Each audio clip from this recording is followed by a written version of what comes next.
The Middle East conflict is over 60 years old and there's no end in sight. The latest attempt to revive peace talks aims at focusing in on agreements on borders and security while leaving tricky issues like Jerusalem and refugees to one side. While the European Union Foreign Affairs Chief Catherine Ashton is in the region this week, the Israeli Minister for Information, Yuli Edelstein, is here in Brussels. Okay, Minister, thank you very much for meeting me here today for a coffee. You are, of course, the Minister for Information and Diaspora, so your job is to kind of promote Israel's image in the world and get Israel's message across. But in the last few months, the message that we've been reading about Israel in the media has not been so positive.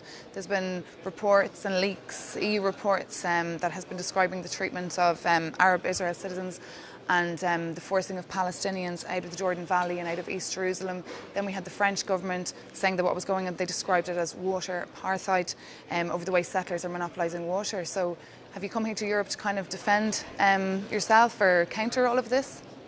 Well, you're very gracious. You're talking about the last several months. I think that unfortunately these attempts to bash Israel and basically to undermine its very legitimacy has been around for years, if not for decades. Well, I don't think they're trying to bash Israel. They're just literally reports that we've found statistics and information that have backed them up. So it's not. I would definitely no. I'm not on the defensive. On the defensive, I promise you. And if you ask me whether I've come here to defend Israel, no, it's not a military action.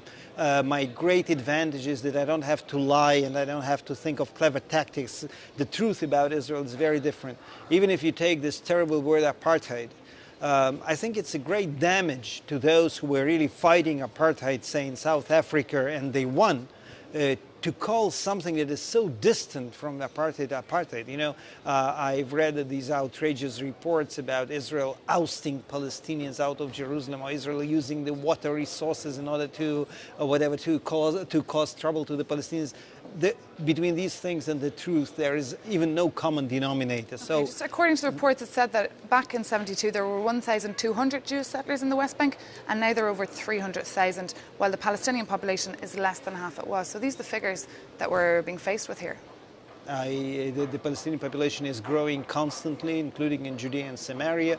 To remind you that if you are referring to 30 years ago, in Gaza Strip, there were Jewish communities. They were, I can even add, unfortunately, all evacuated 6 years ago, and instead of getting peace, because as we all know, and as some explained to us, settlements are the main obstacle to peace. So my question is, there are no Jews in Gaza, no Israelis, no soldiers, no one. How come we don't have peace? We have 10,000 missile rockets coming from Gaza, hitting places, towns and cities in Israel that are seemingly not part of this whole dispute over the so-called territories. So I think that the roots of the conflict are much deeper than that. And I would dare say that giving the accurate picture helps looking for a solution. When I read some reports of the EU representatives, they call it the heads of delegations to the Palestinian Authority, talking about apartheid and things of that kind, you know, I'm kind of getting myself the doubt, or I kind of doubt whether they really are talking about promoting peace. It's unfortunately it is about bashing Israel. Well, let's go back to the settlements. Why do you keep building settlements if it is peace that you want, if the Quartet and the US included keep telling you to stop? Because I, first of all, already mentioned that I don't consider that this is the obstacle to peace. When the idea of future peace is that there will be a high wall, barbed wire, Jews on this side and Arabs on that side, this is not my idea of peace. Actually, I would even dare say that I, for one, don't know of any Caesars that could cut the map in such an accurate way that no Jews will see the Arabs and no Arabs will see the Jews. This is not my idea. I totally understand that there will be territorial changes, that there will be one-day borders, that, you know, there will be a kind of an arrangement. When it happens, I don't know. In the meanwhile, my government and my prime minister has been saying, please come, sit down, let's negotiate without any preconditions. And we hear the answers from the Palestinian side. No, first promise to us that you, whatever, agree to divide Jerusalem, you agree to go to these borders or to those borders, and then we'll probably come and negotiate. What are you going to negotiate about if not about borders and future arrangements? But having said all that, I think that we have to understand that the result of the growth of the Jewish population in Judea and Samaria is not the decline of the Palestinian population. People want to live side by side, they can perfectly live by side. By the way, to remind us all that 20% of the population of Israel inside the so-called Green Line is Arabs, and they have a lot of support from the government and have all the equal rights, the same way I have rights, and I have a lot of them as my colleagues in the Knesset. Okay, and just one issue, another issue that the EU is a bit concerned about, and EU countries in the UN, they've raised alarm about Jewish settler violence and vandalism of mosques. Now, we all know you have a huge security apparatus there. What's stopping you from stopping them? Well, first of all, there were several terrible cases of vandalism.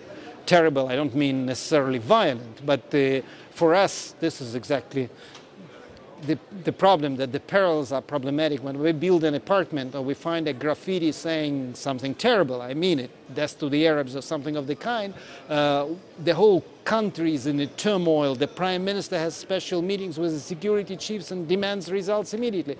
When 10 Jews are killed in a blow of a suicide bomber, well, it's normal, you know, there are terror attacks because the poor Palestinians feel desperate. But if we are talking about this specific problem, there is a small group of people, crazies, criminals, whatever you call it. Some of them of late have been arrested, some will be arrested, and I can only promise you that left-wing, right-wing, establishment, anti-establishment in Israel, we all have the same opinion about these people. Okay, and just one final question with the week that's in it. I want to ask you about Iran. The EU, of course, slapped the oil embargo on Iran this week. Of course, you've welcomed it. But what's going to happen next? Depends on Europe and the European Union and on some other forces around the world, be it America, Russia, China, because we definitely are very happy to see this step, finally, the embargo of the European Union on Iranian oil. But as I was talking to many colleagues of mine here, members of the European Parliament, my nightmare is that people will say, wow, it was so difficult to reach this consensus. We've finally done it, now we can go and have some rest. Obviously, the embargo itself, if there will be no world unity, no further pressure, will allow Iran in the meanwhile to develop the nuclear weapon, then my nightmare really is that one day we'll see Ahmadinejad appearing on the TV and saying, you can have your tactical differences, you can continue arguing, you can push your resolutions with this or that success, I already have the bomb. And one thing we have to keep in mind, definitely his first and utmost goal is to ruin this, as he calls it, Zionist entity. He can't even pronounce the words, the State of Israel. But he has other goals too, and some of them, I guess, are in Europe. Well, all eyes are on him at the moment. The EU, Catherine Ashton's office is still waiting for a reply from the Iranians on that oil embargo. OK, Minister, thank you very much for meeting the EU Observer today. Thank you for having me.